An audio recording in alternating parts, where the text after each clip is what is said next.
Hello and welcome back to another video in the world of Monster Hunter. Back to events and Arch-Tempered Zorah Magdaros, and it's actually taken me a while to try and get this footage because it seems like no one does Zorah because oh my god, it's a dull fight. But still, Arch-Tempered Zorah, it's going to be interesting to say the least with the amount of damage that this thing could potentially do to you. Again, I actually try to avoid the console variant videos about these things just so that I don't spoil it for myself, but I try and do limited research in certain things, such as finding out the lovely armor that the Arch-Tempered variant will be handing out. And well, it's not the greatest armor, but it is certainly by no means completely redundant. I can't see it being too much of a meta changer, but there are definitely some things in there that will be very handy in select and niche situations. So let's have a quick gander at the armor. Now straight away we're going to ignore handicraft simply because I don't know how to remove items, and it's got a random weapon thrown in. So the Zorah Gamma helmet has windproof +2 and critical eye +2 with a single level 3 decoration slot. For the Zorah Gamma chest, it has tremor resistance +2 and 3 level 1 decorations. Zorah Gamma gloves, earplugs +2 with a level 3 decoration and a level 1 decoration. For the Zorah Gamma waist, we have 2 level 3 decorations along with bombardier +2 and critical eye +1. I can see that being very handy for things along the lines of P1 runs on Arch-Tempered Kulve Taroth, for example, so I think that could be a very good throw-in.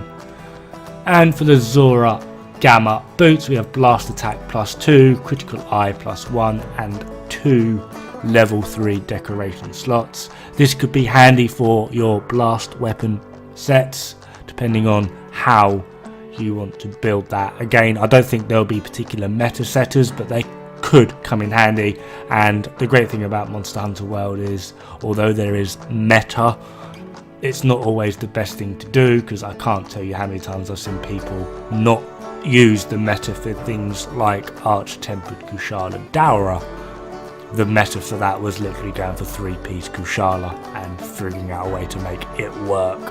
So this could be potentially kind of useful in different situations. I do have a dual blade build lined up ready to go for the Arch-Tempered Zorah Magdaros armor, simply because the 3-piece bonus gives you critical status, and I actually quite like status in, well, all of them. It's not the most effective way, but it's handy and it's quite fun to use.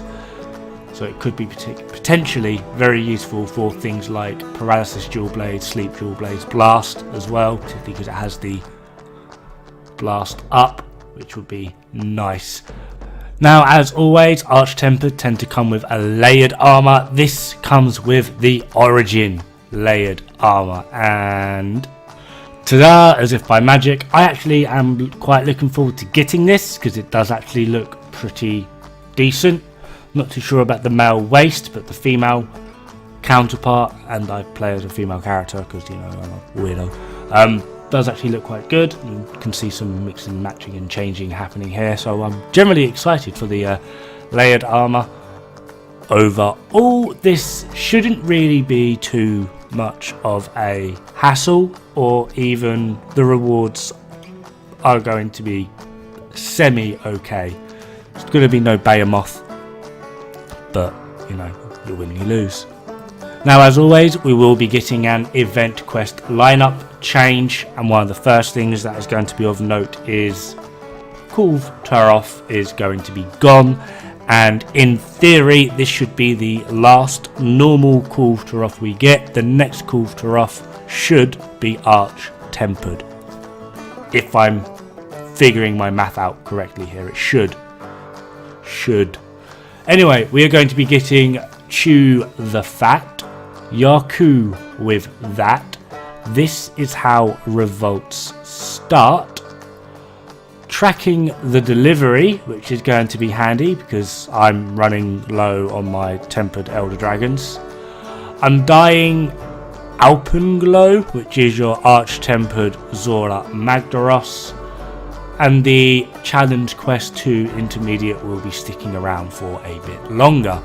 Now the AT Kulftaroth will be hanging around for 2 weeks, however during the second week of the rotation we will be getting another event change up. This will be from the 28th of March, and the quests in question are Greeting the Gluttons, Flesh Cleaved to Bone, Wicked Wildspar Warfare, Coral Waltz, and No Tomorrow for Usurpers, as well as Challenge Quest 2 Expert then comes into play.